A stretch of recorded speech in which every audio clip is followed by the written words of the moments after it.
우리 형제 자매들 되셨으면 좋겠습니다. 같이 기도하시겠습니다. 사랑과 자비가 풍성하신 아버지 하나님, 세상 많고 많은 사람들 가운데 저희를 구별하여 구원해 주시고 몸된 교회 가운데 한 지체로 삼으셔서 주께서 맡기신 지상 최대의 사명, 복음 증거하는 일에 함께 할 수 있도록 인도해 주시는 크고 놀라우신 은혜 먼저 감사를 드립니다. 주님 앞에 여러 모양으로 쓰이고 있다는 사실 한 가지만으로도 만족하며 기뻐하는 삶을 살아가는 저희들 되기 원합니다.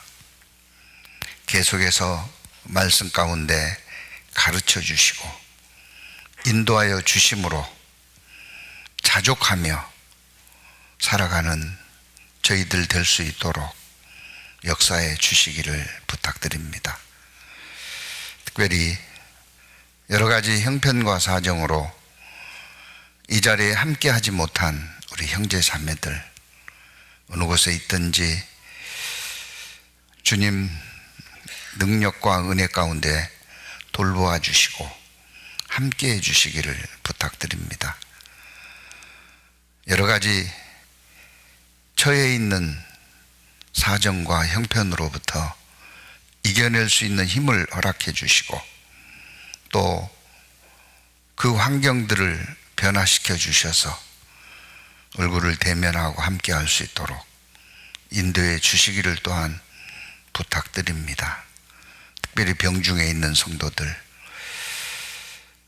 붙잡아 세워주셔서 함께 할 수 있도록 도와주옵소서.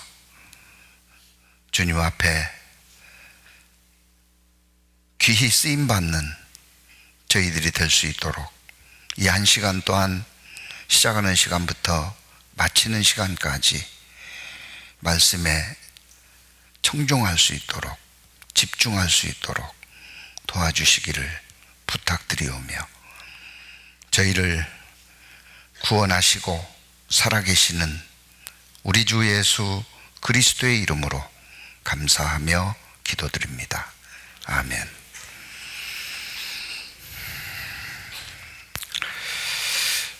요한복음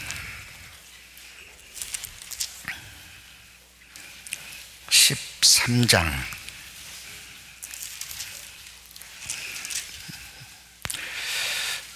1절부터 제가 몇 구절 읽겠습니다. 요한복음 13장 1절입니다.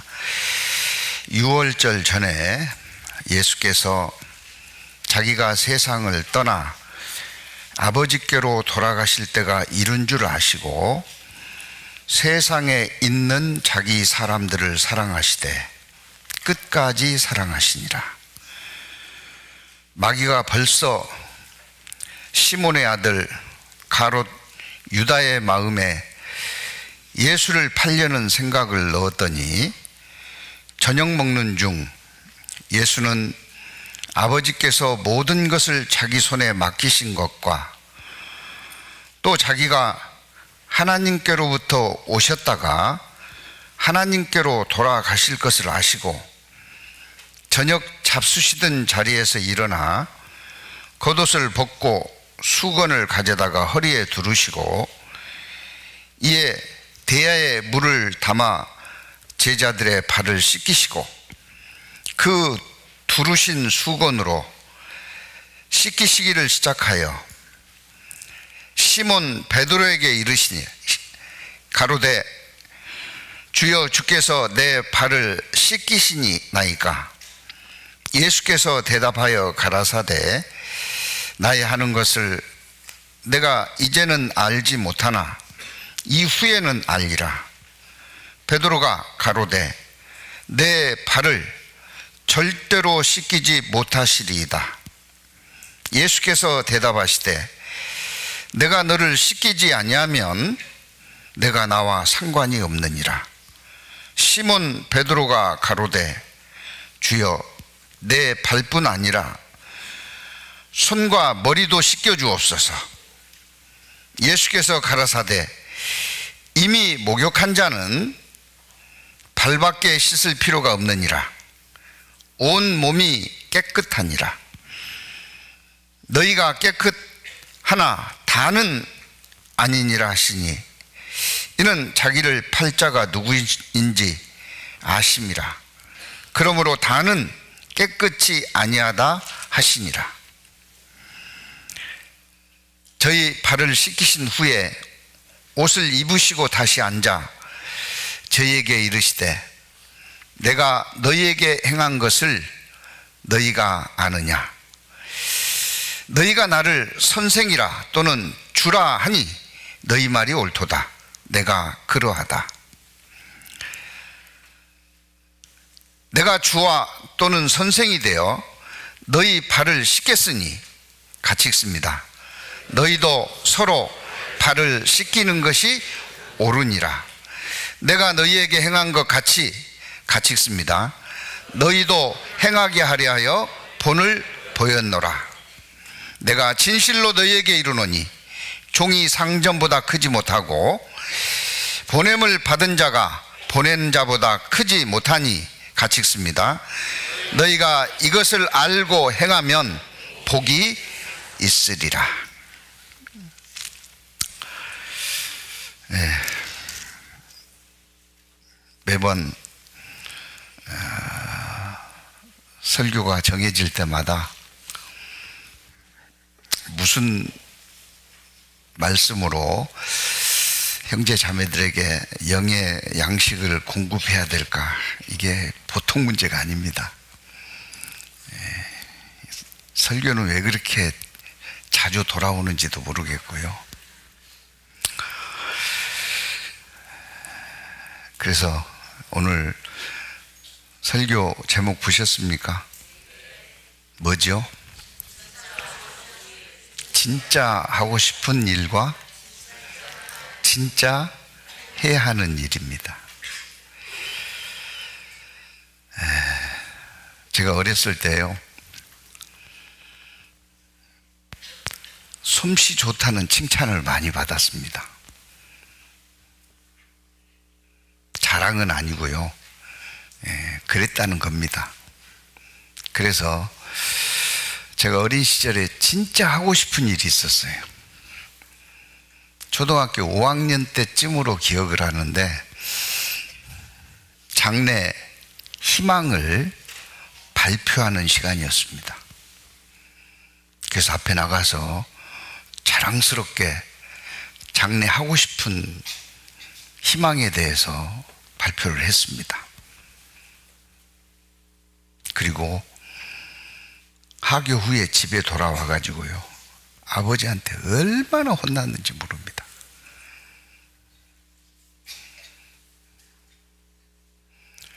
그래서 제가요, 잘못했다고 그랬어요. 우리 아버지가 무서운 분이거든요. 이게 잘못을 빌지 않으면 넘어갈 수 없는,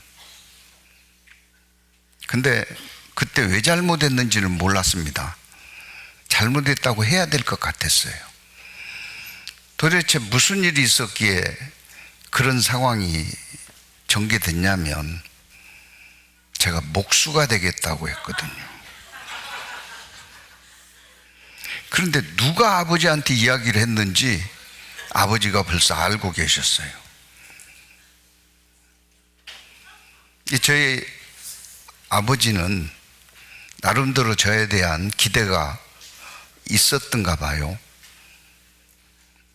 또 늘상 하시던 말씀대로 나는 못 배웠으니 너는 좀 잘 배워서 일하지 않고 좀 사는, 그 당시에 화이트 칼라라 그랬죠.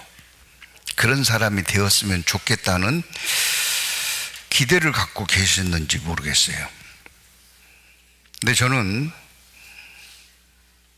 제가 하고 싶은 거, 또 제가 잘한다고 생각한 것이 손으로 만들고 모양 내는 거라고 생각했기 때문에 목수가 되겠다고 발표를 했던 겁니다. 그 당시에 초등학교 5학년 때, 지금은 사라졌습니다. 각 가정마다 문갑이라는 게 있었어요. TV 받침대 정도로 생각하면 될 겁니다. 그래서 미닫이 문이나 여닫이 문을 해서 문갑을 이렇게 당시에 호마이카나 니스로 칠을 해서 보통 가정마다 웬만한 가정 있었습니다. 근데 그걸 제가 못 하나 박지 않고 톱과 끌을, 조각도를 사용해서 조립해서 맞췄거든요. 심지어는 미닫이 문은 여닫이로 하면 장석을 붙이면 못질을 해야 되잖아요. 그래서 미닫이로 했던 겁니다. 미닫이 문은 그 문짝에 조각을 했어요. 그때 무궁화를 조각을 했었는데, 무궁화 꽃을 잘했다고 칭찬을 많이 받았습니다. 그러니 목수해야 될 거 아니겠어요?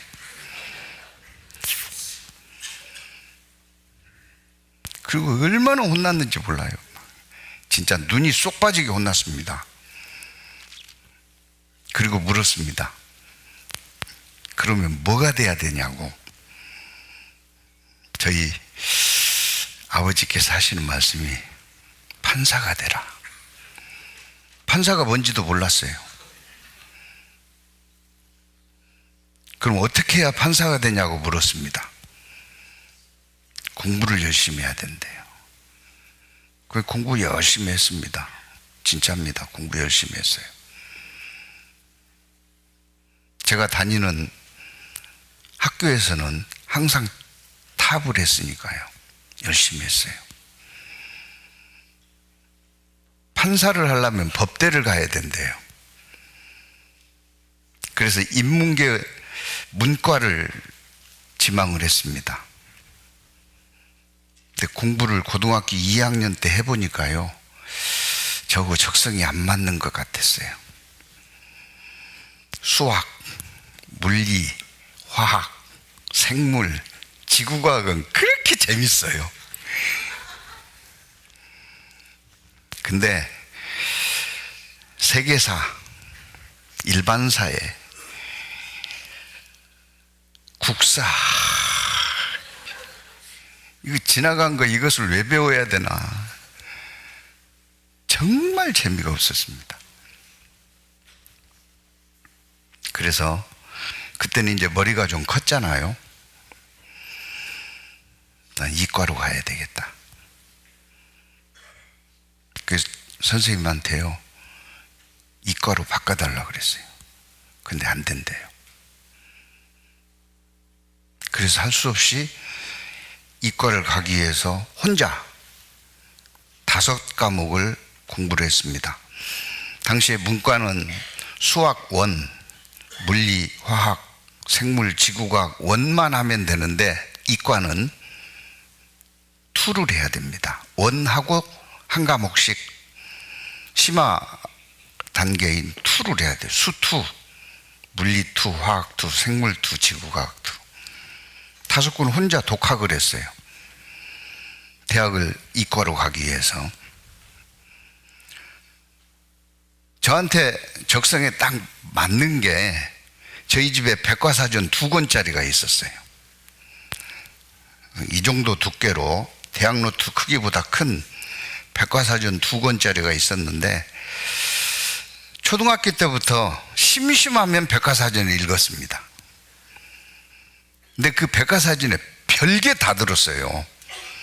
그런데 그 인체 구조나 의학적인 내용이 굉장히 많이 들었습니다. 그림도 포함해가지고, 그래서 의대를 가야 되겠다. 그리고 살짝 아버지가 무서우니까요, 친구를 통해서 정보를 흘렸습니다. 너 우리 아버지한테 가서 의대 가려고 준비한단다 하고 살짝 한번 띄워봐라 그랬더니 친구가 띄웠어요. 그리고 돌아와서 저한테 해준 이야기가 있습니다. 그놈만 자식이냐. 당시 의과대학은 아무나 못 가지요. 학비가 많이 드니까. 대학 6년이 문제가 아니라 인턴 레지던트를 해야 되니까요. 수학 기간이 12년입니다. 그래서 접었어요. 아버지한테 물었습니다. 그러면 어디를 갈까요? 선생이나 해라. 그래서 사범대학을 간 겁니다. 제가 하고 싶은 일을 하지 못했어요. 진짜 하고 싶은 일을 사실은 몰랐던 겁니다.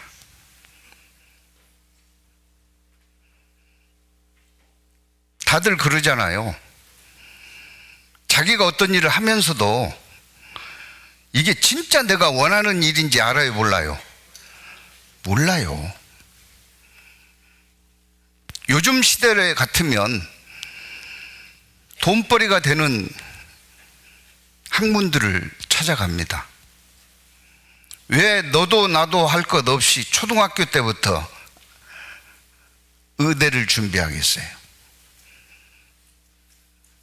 저는 결론은 하나라고 생각합니다. 돈벌이가 되니까 그런 것 같아요.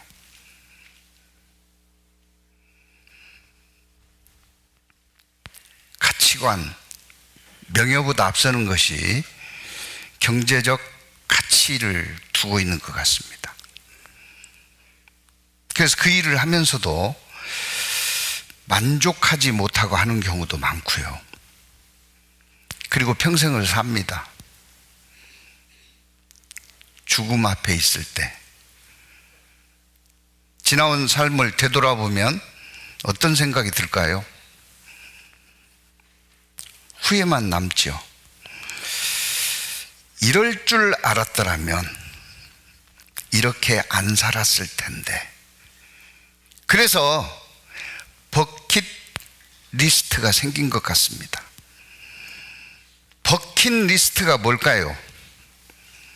죽기 전에 꼭 해야 할 일이라고 알려졌습니다. 버킷리스트 10가지, 버킷리스트 100가지. 도대체 죽기 전에 해야 될 일을 왜 버킷리스트라는 이름으로 할까요?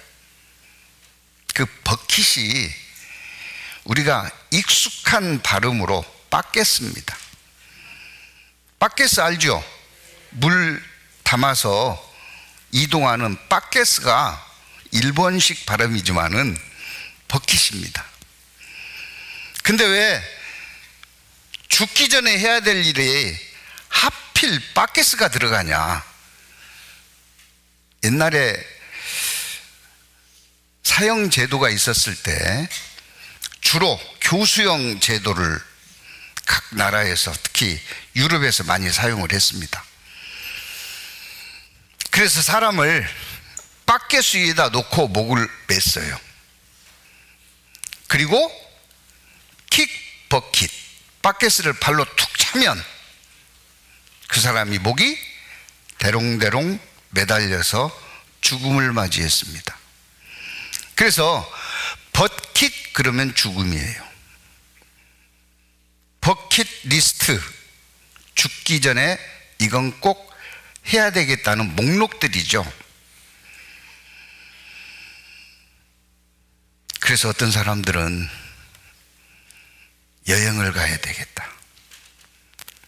어떤 사람들은 맛있는 음식을 먹어야 되겠다.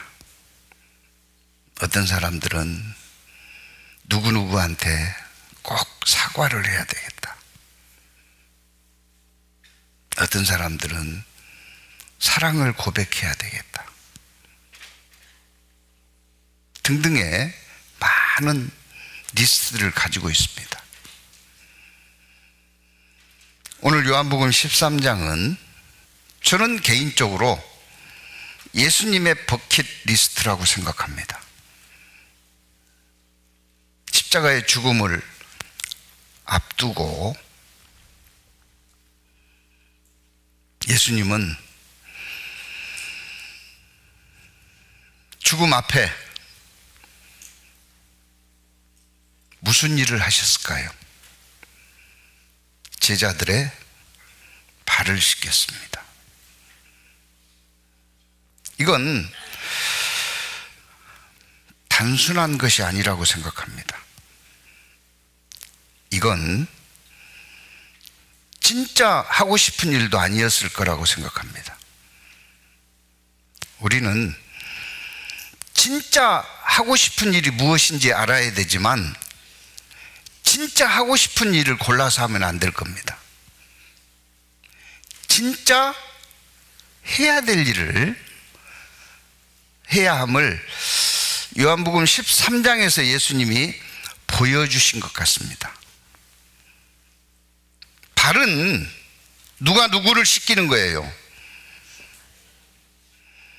종이 상전에게 발을 씻기는 겁니다.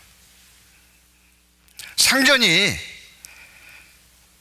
샌들 신고 하루 종일 바깥 일을 마치고 집에 들어오면 발이 더러워져요. 그래서 주인의 발을 종이 씻기는 겁니다. 네, 이 요한복음 13장은 예수님의 발을 제자들이 씻겨준 게 아니고 예수님이 제자들의 발을 씻겼어요.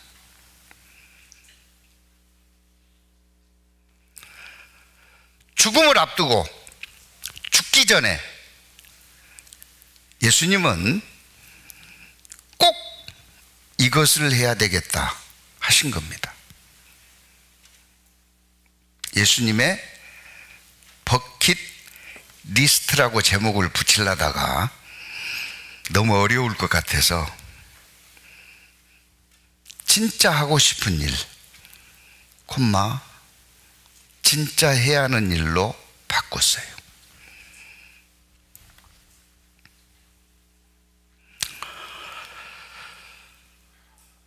많은 사람들이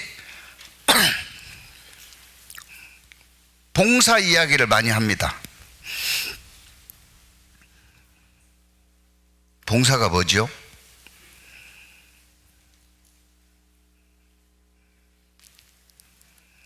다른 사람이나 다른 단체들을 위해서 시간과 물질과 자신을 들여 수고하는 것들을 봉사라고 합니다. 교회에도 많은 봉사가 있습니다. 회별 봉사도 있고 각 부서별 봉사도 있고 또 각 구역별로 하는 구역 봉사도 있습니다. 그런데 진정한 의미에서 교회에서의 봉사는 사회에서 부르고 있는 봉사가 아니라 예수님이 오늘 요한복음 13장을 통해서 보여주신 섬김입니다. 섬김.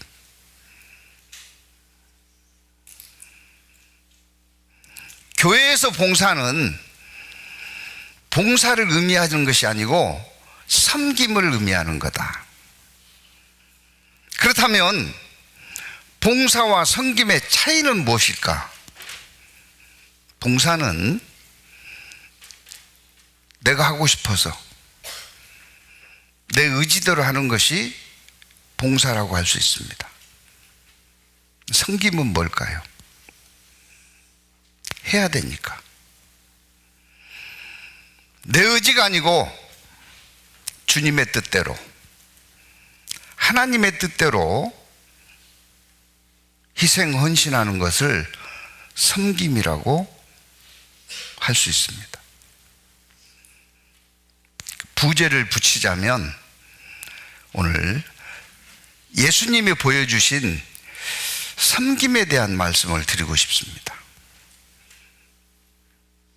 하나님의 존재 방식은 섬김이었습니다. 섬김 속에는 사랑과 희생이 포함되어 있어요. 사랑이 없이 섬김은 존재할 수 없습니다. 희생이 없이 섬김 또한 존재할 수가 없습니다. 하나님의 존재 그 자체가 섬김이었다는 것은 하나님은 잘 알고 계시는 것처럼 한 분이 아닙니다. 몇 분이에요? 세 분이에요. 성부 하나님, 성자 예수님, 성령 하나님, 이 세 분이 일체 한 분입니다. 이것은 서로의 희생과 사랑이 없이는 공존할 수가 없어요. 각각의 역할을 존중하면서 함께 할 수 있는 게 섬김입니다. 예수님은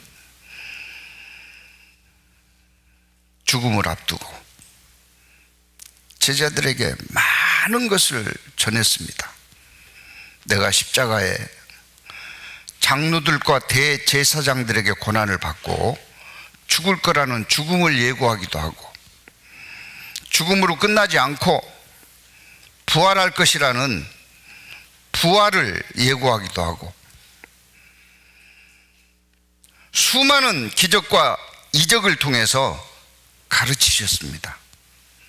마지막 활용점정이라고 할까요? 마지막 마침표가 섬김의 본이었습니다. 이 섬김은 가장 중요한 것이 1절입니다. 1절. 요한복음 13장 1절 같이 읽습니다. 유월절 전에 예수께서 자기가 세상을 떠나 아버지께로 돌아가실 때가 이른 줄 아시고 세상에 있는 자기 사람들을 사랑하시되 끝까지 사랑하시니라.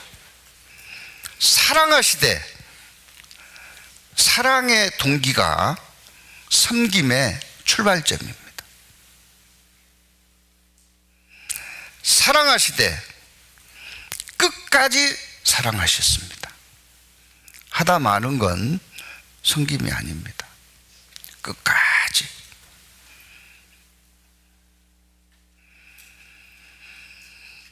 오늘 이제 말씀 후에 구역 편성과 임원 발표를 할 건데요. 오늘 발표되는 구역 편성과 임원은 시점을 내일부터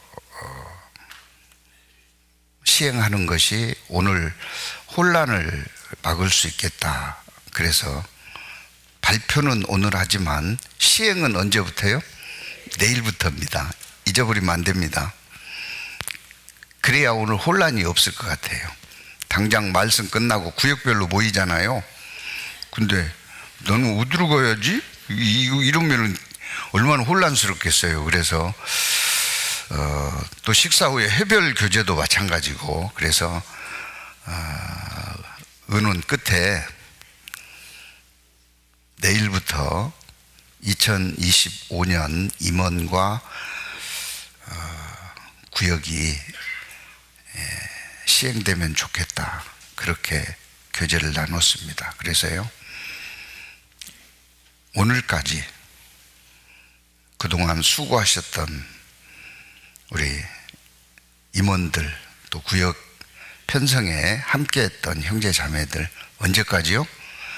오늘까지 최선을 다해 주시는 것이 섬김입니다. 섬김. 항상 동기는 뭐 해야 돼요? 사랑해야 됩니다. 사랑. 세상에 있는 자기 사람들을 사랑하시되 죽음을 앞두고 끝까지 사랑하시니라. 우리에게 사랑이 없었더라면 섬김이라는 단어 거론할 필요도 없죠. 요한 1서 4장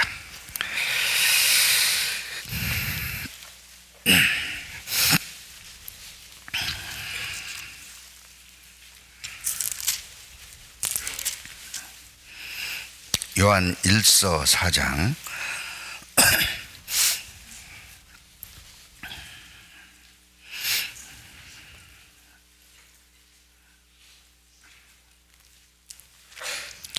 4절입니다.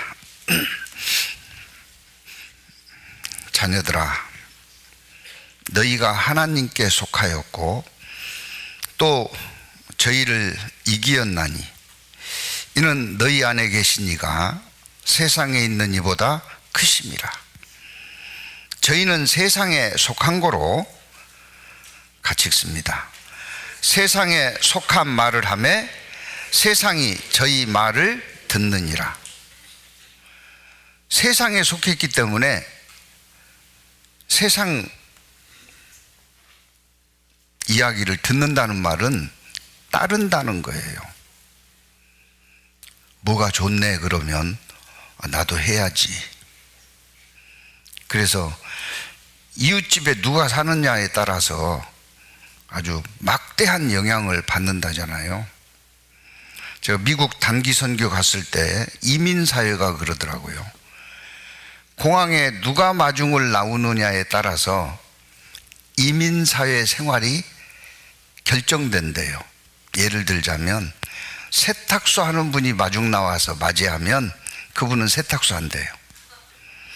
식당 하는 분이 마중 나오면 그분 식당 차린대요. 카센터 하는 분이 마중 나오면 카센터 차린대요. 세상은 세상을 듣습니다. 따릅니다. 6절입니다. 우리는 하나님께 속하였으니 하나님을 아는 자는, 같이 읽습니다. 우리의 말을 듣고 하나님께 속하지 아니한 자는 우리의 말을 듣지 아니하나니 진리의 영과 미혹의 영을 이로써 아느니라. 하나님께 속한 자는 우리의 말을 듣는다. 그렇습니다. 과거에는 고집도 셌고 자기의 가치관도 뚜렷했던 사람들이 구원받고 나서는요, 우유부단하다 할 정도로 이래도 예, 저래도 예.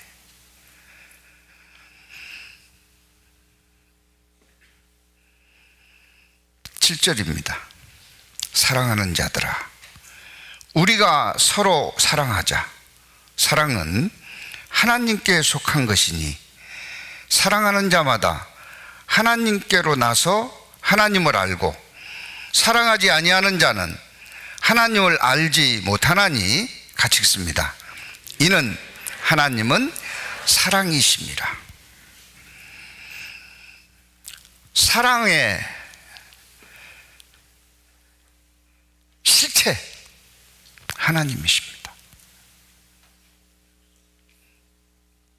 까도 양파 속을 모른다잖아요. 하나님은 아무리 벗겨도 그 안에 사랑밖에 없어요. 그분은 사랑이기 때문에 우리가 그 사랑을 받았기에 우리도 섬김에 있어서 그 사랑이 동기가 될 수 있는 거예요.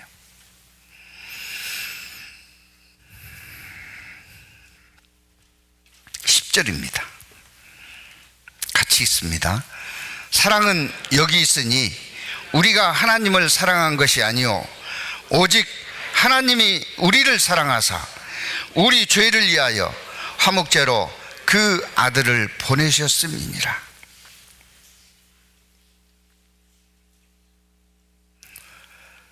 이전에는 이 사랑을 몰랐기 때문에요, 교회 가자고 해도 싫었고 예수 믿자 그러면 더 싫었고, 심지어는 구원을 받았다 하고 교회에 나오면서도 뭘 하자 그러면은 내가 꼭 해야 되냐고. 그런데 그 하나님의 사랑을 점점 배워가고 깨닫게 되면은요, 그런 부정적인 배타적인 생각들이 싹 사라집니다. 오히려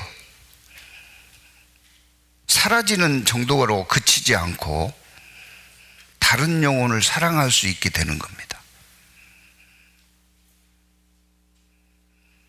섬김은 사랑에서부터 시작되는 것을 보여주셨습니다. 그래서 우리도 항상 주께 받은 사랑을 헤아려 보는 우리 교회가 그런 교회가 되었으면 좋겠다 싶습니다. 내가 주님께 어떤 사랑을 받았는지 늘 헤아려 보는, 이보다 중요한 게 어디 있겠어요? 예수님은 제자들에게 마지막으로 이것을 보여드리고 싶었던 겁니다. 가룟 유다, 그 안에 마귀가 들어와 있습니다. 예수님 아셨어요? 모르셨어요? 아셨어요. 근데 그도 사랑하셨습니다. 우리는 어떻습니까? 내 눈에 흙 들어가기 전에는 안 봐.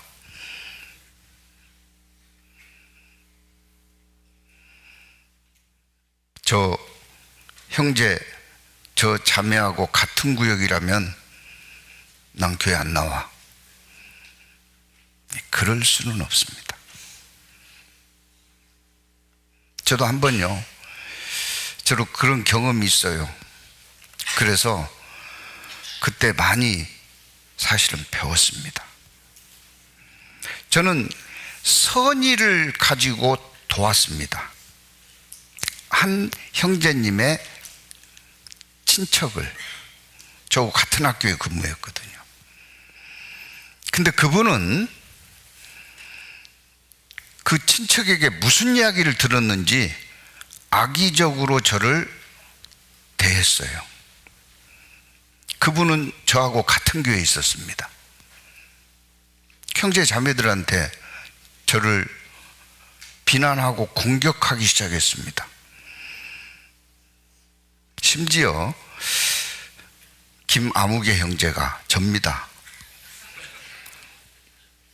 자기 친족 누구를 쫓아내고 자기 사람 심어주려고 그런 못된 짓을 했다. 교회 형제 자매들한테 수군대며 이야기하기 시작했습니다. 너무 억울했어요. 그래서 목사님을 찾아갔습니다.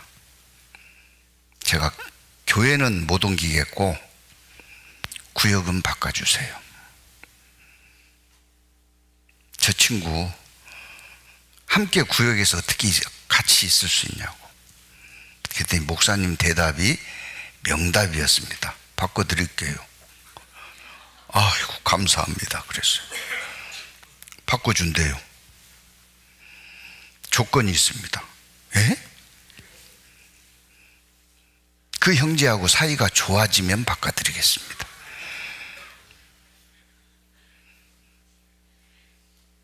그때 배웠습니다. 그래서 그 뒤에 제가 목회자가 되고 목회하면서요, 그때 배웠던 것을 여러 차례 써먹었습니다. 아, 이러는구나. 그러면서 목사님이 저한테 해주신 말씀이 있어요. 만약에 지금 바꿔주면 형제는 앞으로 신앙생활 하면서 조금 불편한 것이 생길 때마다 나에게 찾아와서 바꿔달라고 할 거다. 그러면 어찌 되겠냐? 또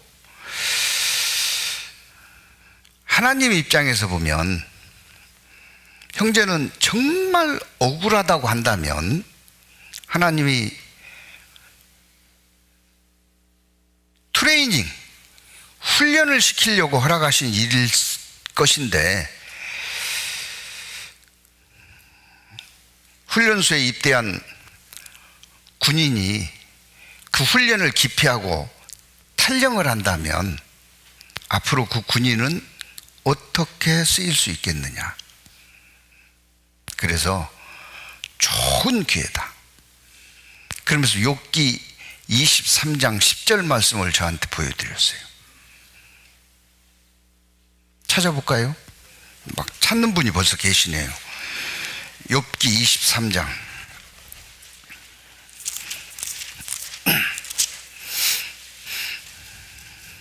10절 같이 읽겠습니다. 나의 가는 길을 오직 그가 아시나니 그가 나를 단련하신 후에는 내가 정금같이 나오리라. 이 말씀을 보여주셨어요. 그래서 알겠습니다 하고 나왔습니다. 시간이 흘렀어요. 목사님이 부르시더라고요. 구역 바꿔주겠다고. 그때는 다 해결이 됐거든요. 그분이 자기가 오해했노라고 자기 친척을 위해서 제가 해준 거거든요. 그것도 모금까지 해서 병원비까지 대줬는데 쫓아내려고 한 것이 아니었다는 것을 나중에 안 겁니다. 그래가지고 미안하다고 사과를 받았습니다. 그리고 다 해결이 됐어요. 그 소식을 목사님이 들었겠어요, 안 들었겠어요? 들었겠죠. 그런데 저를 불러서 구역 바꿔주겠다고 그러더라고요. 약속했잖아요. 언제 바꿔준다고요? 해결되면. 그래서 제가 그랬습니다. 사정했습니다. 바꾸시면 안 된다고. 사정했다니까요. 사정하니까 더 바꿔준대. 그래서 그때 깨달았어요. 아, 이게 찾아가서 바꿔달라고 할 게 아니구나. 이게 갑이 을이 돼가지고요, 사정을 하고 있으니 제발 그대로 놔두십시오.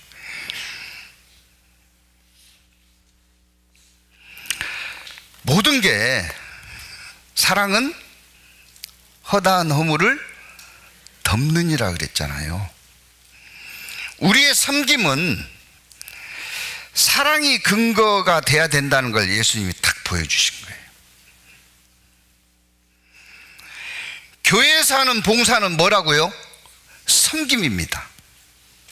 그 말은 교회에서 어떤 봉사의 직임을, 상황을 부여받았다면 뭐가 동기가 돼야 된다고요? 사랑이 동기가 돼야 돼요. 내가 받은 사랑이 어떤 사랑인지, 세상에 지옥 갈 수밖에 없는 비참한 상황을 벗어나게 해주셨잖아요. 이보다 큰 사랑이 어디 있어요?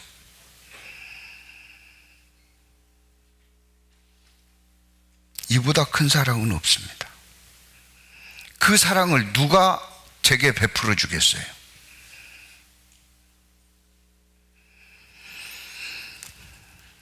우리의 모든 섬김은 사랑이 동기가 돼야 되고요. 힘들다고 하다 말면 안 됩니다. 끝까지 해야 됩니다. 예수님이 보여주셨어요. 그건 예수님이나 하지 저는 못해요. 예수님은 내가 하는 것 보고 알았지만 너는 안 될 거다 그랬어요. 너도 이와 같이 하라 그랬어요. 너희도 이와 같이 하라 그랬잖아요. 너희도 이와 같이 하라 하신 말씀 속에는 할 수 있으니까 하라 하셨을까요? 불가능에 도전하라 하신 말씀일까요? 할 수 있으니까. 왜? 사랑을 받았기 때문에 누구나 할 수 있어요. 누구나 할 수 있습니다. 그 사랑을 동기로 삼으면. 요한복음 13장으로 돌아갑니다.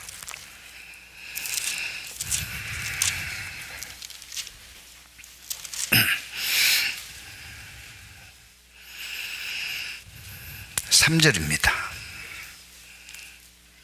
요한복음 13장 3절. 저녁 먹는 중 예수는 아버지께서 모든 것을 자기 손에 맡기신 것과 또 자기가 하나님께로부터 오셨다가 하나님께로 돌아갈 것을 아시고, 예수님은 아셨습니다. 예수님은 무엇을 아셨냐면 자신이 어떤 존재인지 정체성을 갖고 있었습니다. 섬김의 삶을 위해서는 예수님이 예수님을 아신 것처럼 우리도 우리를 알아야 돼요. 나는 누구냐? 나는 십자가의 보혈로 구원받은 하나님의 자녀다. 이게 섬김을 위해서 반드시 필요하기 때문에 예수님이 아셨음을 밝힌 겁니다. 나는 내가 누구인지 안다. 우리도 우리 정체성을 상실하면 안 됩니다. 제가 정체성 이야기하면 항상 기억나는 꼬마가 있어요. 엄마가 백화점에 가서 코트를 사왔습니다. 집에 와서 다시 입어보면서 괜찮냐? 이쁘냐? 넌 어떻게 생각하냐? 거울 앞에서 물어봤어요. 이런저런 포즈를 취하다가 주머니에 손을 넣었는데 뭐가 잡혔어요. 꺼내보니까 1캐럿 다이아 반지였어요. 둘 다 놀랐습니다. 이게 왜 거기 있지? 네가 왜 거기서 나와? 아이가 물었어요. 엄마, 반지도 샀어요? 아니? 그런데 왜 반지가 주머니 속에 들어있어요? 나도 모르겠다. 아이가 물었습니다. 엄마, 어떻게 하실 거예요? 내일 갖다 주자. 그래야죠. 그리고 반지를 가지고 다음날 가서 옷가게 점원에게 주었더니요, 점원이 깜짝 놀란 거예요. 어제 이 반지가 없어져서 난리가 났대요. 1캐럿 다이아 반지. 근데 못 찾았다는 거예요. 어떻게 없어진지 생각도 못하고 있는데 꼬마가 가지고 왔어요. 근데 네가 가져도 아무 탈 없는 것을 왜 가져왔어? 그때 이 아이가 한 말이 제 가슴을 지금까지 새겨놨습니다. 나는 유대인입니다. 그는 유대인의 정체성을 갖고 있는 거예요. 나는 하나님의 선민입니다. 나는 내가 노력하지 않는 그 어떤 것도 취하지 않습니다. 그 초등학교도 가지 않은 꼬마이, 우리가 그 꼬마만 또 못 오면 안 되겠죠. 나는 크리스찬입니다. 하나님의 자녀입니다. 세상과 섞이지 않겠습니다. 세상의 방식대로가 아닌 하나님의 뜻대로 사는 자입니다. 이 정체성입니다.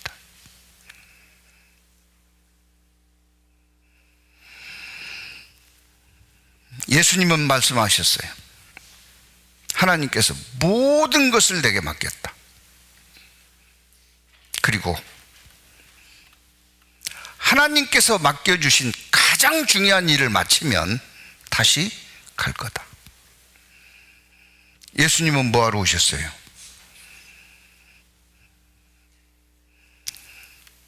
섬기러 오셨습니다. 마태복음 20장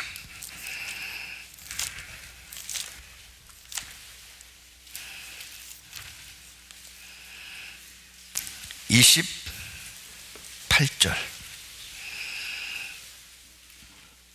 마태복음 20장 28절 같이 읽습니다.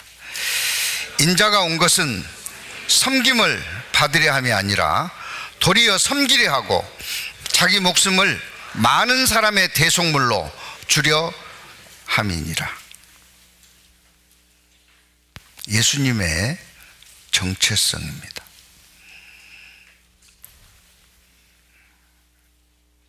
우리도 하나님이 왜 나를 구원하셨는지 잘 아실 거예요. 오직 성령이 너희에게 임하시면 너희가 권능을 받고 예루살렘과 온 유대와 사마리아와 땅끝까지 이르러 내 증인이 되리라 하시니라. 우리는 예수의 증인으로 사는 겁니다. 우리의 정체성이에요. 예수의 증인으로 산다는 게 뭐겠어요? 예수를 증거하고 사는 겁니다. 전하고 사는 거예요. 그분이 어떤 분인지 우리는 전할 책임이 주어졌습니다.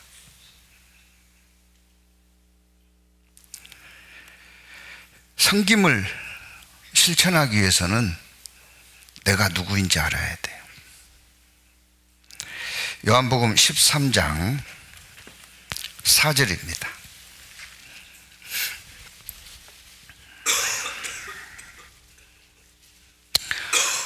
저녁 잡수시던 자리에서 일어나 겉옷을 벗고 수건을 가져다가 허리에 두르시고 이에 대야에 물을 담아 제자들의 발을 씻기시고 그 두르신 수건으로 씻기시기를 시작하여 시몬 베드로에게 이르시되 가로되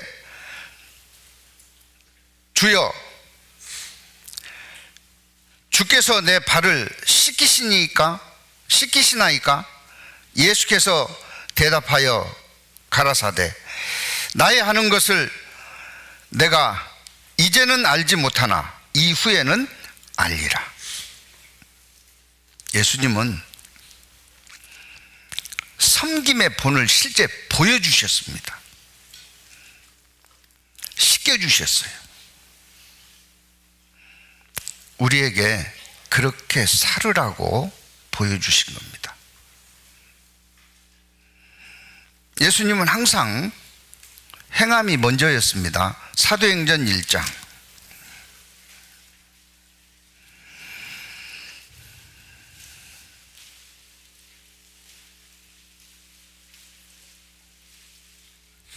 (3절) 1절 3절을 읽겠습니다.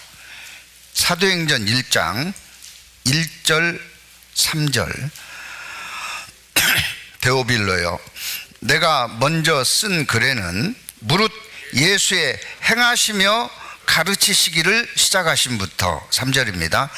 그 해 받으신 후에 또한 저희에게 확실한 많은 증거로 친히 사심을 나타내사 40일 동안 저희에게 보이시며 하나님 나라의 일을 말씀하시니라. 말씀은 항상 나중이었습니다. 행하시고 보이신 것이 먼저였어요. 그래서 시켜주셨습니다. 우리도 이렇게 살으라고 마지막에 죽음을 앞두고 그 해야 될 많고 많은 일, 보여주셔야 될 많고 많은 일 가운데 섬김을 보여주셨어요. 우리는 이렇게 살아야 됩니다. 실천해야 된다는 거죠. 머리로 아는 것으로 그쳐서는 안 됩니다.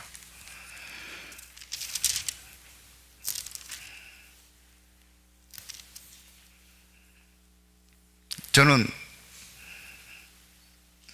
예수님이 제자의 발을 씻겨주는 사진, 그림, 액자들이 많이 있잖아요. 목사님들 집무실에 가면 걸려있는 모습들을 종종 봅니다. 제 방에다가 그거 하나 걸어놓자 그래서요, 제가 극구 사양했습니다. 저는 그거 걸어놓고는 못 살 것 같습니다. 날마다 그 그림을 바라보면서 나를 볼 때 못 살 것 같아서 사양했어요. 가슴에 담고 섬기는 삶을 사는 게 낫겠다. 제 방에는 없습니다. 그 섬김의 본이 예사로운 본이 아니었기 때문에 저는 그렇게 크게 생각하고 있는지 몰라요. 예수님의 버킷리스트니까. 예수님이 얼마나 소중하게 생각하고 계시는데, 저는 그 사진을 볼 때마다, 어제 용인교회 입당식에 가서도 그 사진을 입구에서 봤습니다. 가슴이 멍멍해지더라고요. 넌 그렇게 사냐?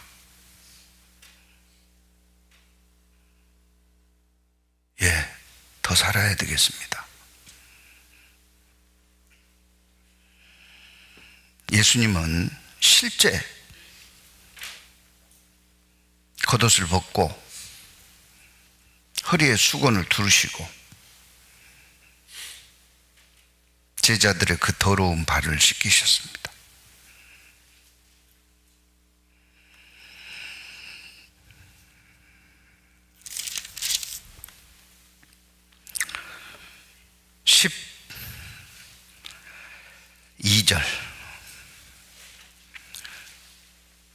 부터 15절까지 같이 읽겠습니다. 저희 발을 씻기신 후에 옷을 입히시고 다시 앉아 저희에게 이르시되 내가 너희에게 행한 것을 너희가 아느냐? 너희가 나를 선생이라 또는 주라 하니 너희 말이 옳도다. 내가 그러하다. 내가 주와 또는 선생이 되어 너희 발을 씻겠으니 너희도 서로 발을 씻기는 것이 옳으니라. 내가 너희에게 행한 것 같이 너희도 행하게 하려 하여 본을 보였노라. 지금까지도 교회에서 부여받은 직분, 섬김의 자리에서 열심히 살았을 줄로 믿습니다. 그렇지만 내년도에 또 새로운 직분을 받는 우리 형제 자매들은 정말 이 예수님의 가르침을 마음에 새기고요, 섬김의 자세로 한 해를 살았으면 좋겠다 싶습니다. 예수님이 보여주신 대로.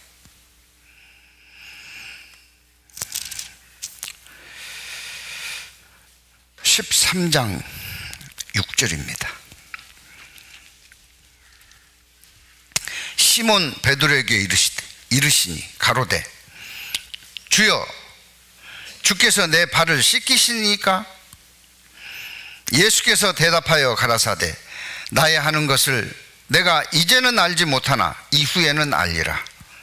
베드로가 가로되 내 발을 절대로 씻기지 못하시리이다. 예수께서 대답하시되, 같이 읽습니다. 내가 너를 씻기지 아니하면 내가 나와 상관이 없느니라. 내가 너를 씻기지 아니하면 너와 나는 상관없다. 이 말은요, 섬김을 본대로 행하는 것 중요하지만 섬김을 받는 것도 중요하다. 관계를 우리에게 보여주신 겁니다.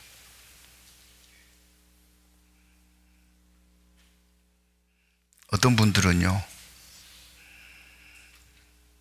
식사 함께 하자면 오리 똥 털듯이 털어요.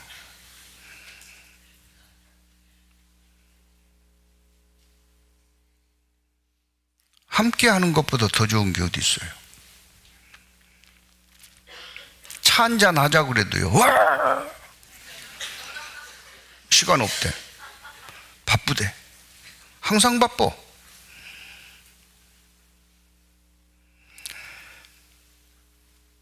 섬김을 하는 거 굉장히 중요합니다. 근데 무엇도 중요하다고요? 섬김을 받는 것도 중요해요. 물론 섬겨달라고 하는 것은 문제가 심각합니다. 나를 섬겨달라고 하면 안 돼요. 근데 섬기는 것을 거부해도 안 된다는 겁니다. 베드로는 뭐라고 이야기했어요? 절대로, 절로 가는 담뱃대가 절대라는데요, 절대로 안 된다 그랬어요. 예수님 말씀하셨습니다. 그렇다면 너와 나는 상관이 없다.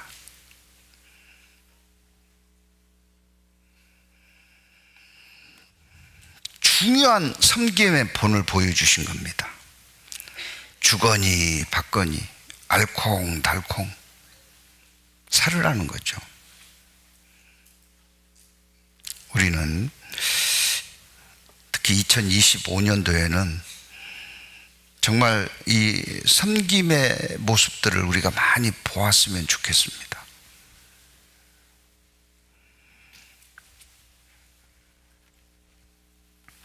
예수님은 가론 유다의 발까지 씻기셨습니다. 섬김을 본을 보여주셨습니다.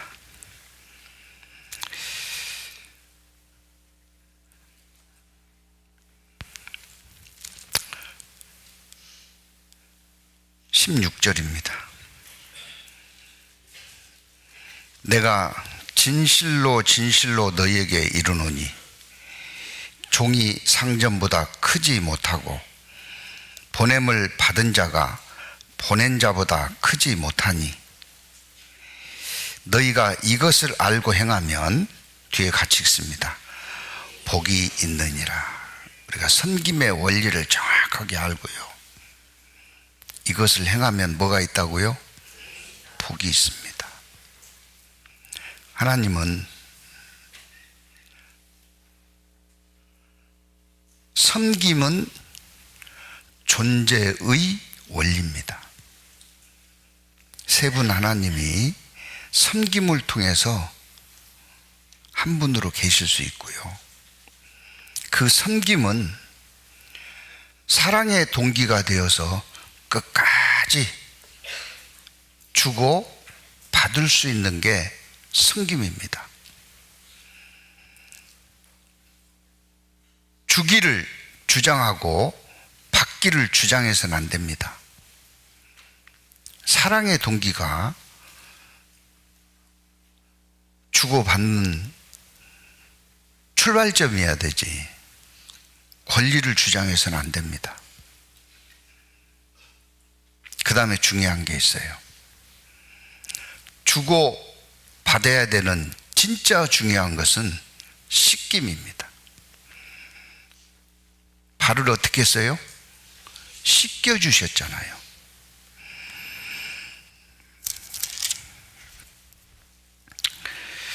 구절입니다.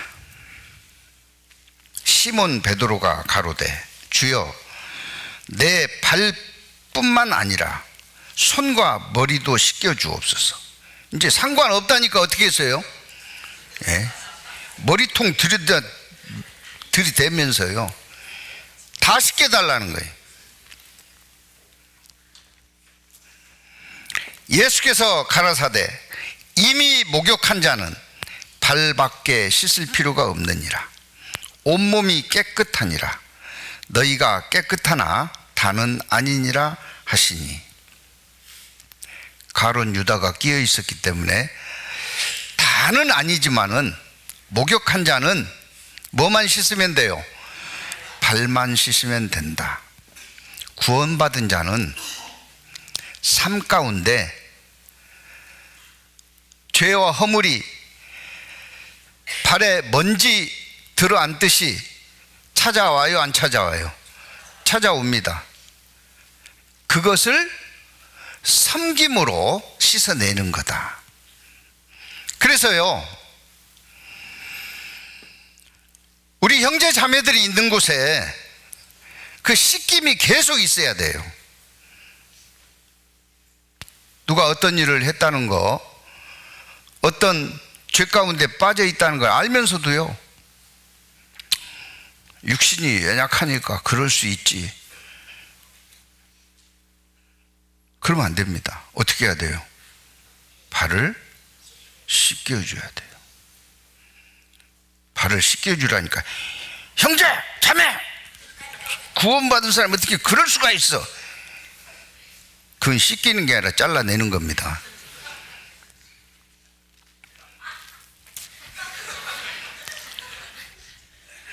이 섬김이 씻어내는 겁니다. 정말 부끄럽게 해야죠.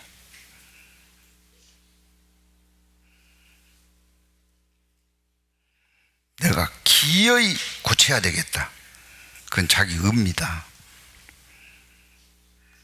하나님 앞에요, 이 섬김으로 발이 씻겨지는 것처럼, 더러워진 발이 씻겨지는 것처럼 우리가 모임에 나가면 죄가, 수문제가 드러나고 죄가 벗어져야 될 거예요. 그래서 교제에 오면 그 죄를 씻는 작업이 돼야 될 겁니다.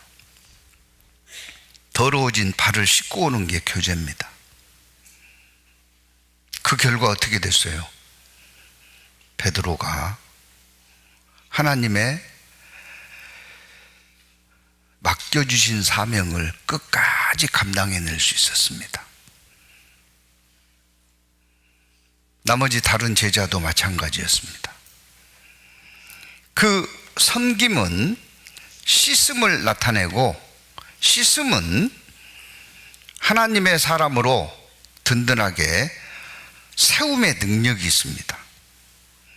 그게 씻겨지지 않으면 안 세워져요. 그 씻음은 물로 씻는 겁니다. 말씀으로 씻는 거예요. 우리가 주일설교 말씀을 듣는 것도 씻는 겁니다. 교제에 가서 교제하는 것도 씻는 겁니다. 봉사 현장에서 여러 가지 모양으로 봉사하는 것도 문제를 받는 장소가 아니라 씻는 장소예요. 봉사하고 문제 받으면 안 됩니다. 주님 앞에 예수님이 보여주신 성김대로 살아야 되는 겁니다.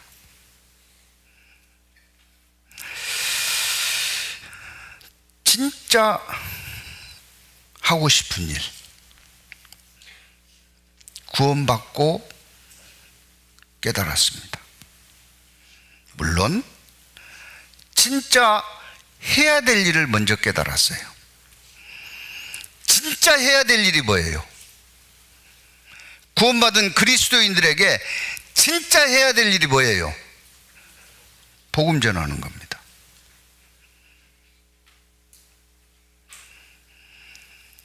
이것은 선택의 여지가 아니라 진짜 해야 된다는 것을 알고 그 일을 하다 보니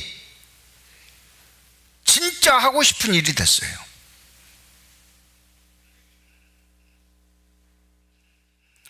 원 없이 복음 전하고 상담하고 이뤄진 영혼들에게 이 하나님의 사랑을 전하는 일이 하고 싶은 일이 돼야 될 겁니다. 그래서 오늘 제목을 진짜 하고 싶은 일, 진짜 해야 할 일로 정했던 겁니다. 예수님의 버킷리스트처럼 십자가의 죽음을 앞두고 제자들에게 마지막으로 이것은 반드시 보여주고 가르쳐서 서로 행케해야 되겠다 하셨던 겁니다. 그렇다면 우리에게 그 이상의 중요한 가치를 가지고 있습니다. 예수님이 제자들의 발을 씻어줬다 끝 아닙니다. 12 제자의 발을 씻기는 사진 한 장 잘 그렸네 아닙니다. 우리 모두가 이런 일을 실천하는 삶을 살았으면 좋겠습니다. 기도하시겠습니다.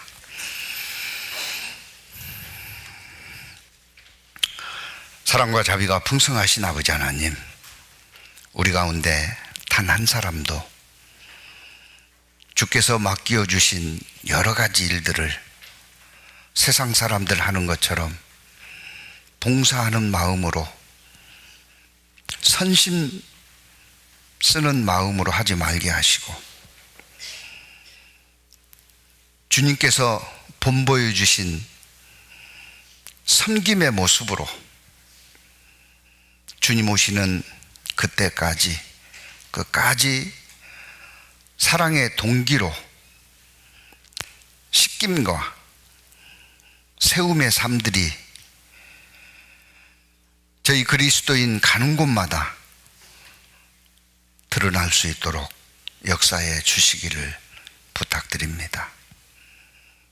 누군가가 우리에게 묻는다면 무엇을 하고자 하느냐, 무엇이 하고 싶느냐, 한결같이 복음을 위해 살고 싶다는 답변과 삶이 될 수 있도록 도와주시기를 간구드립니다.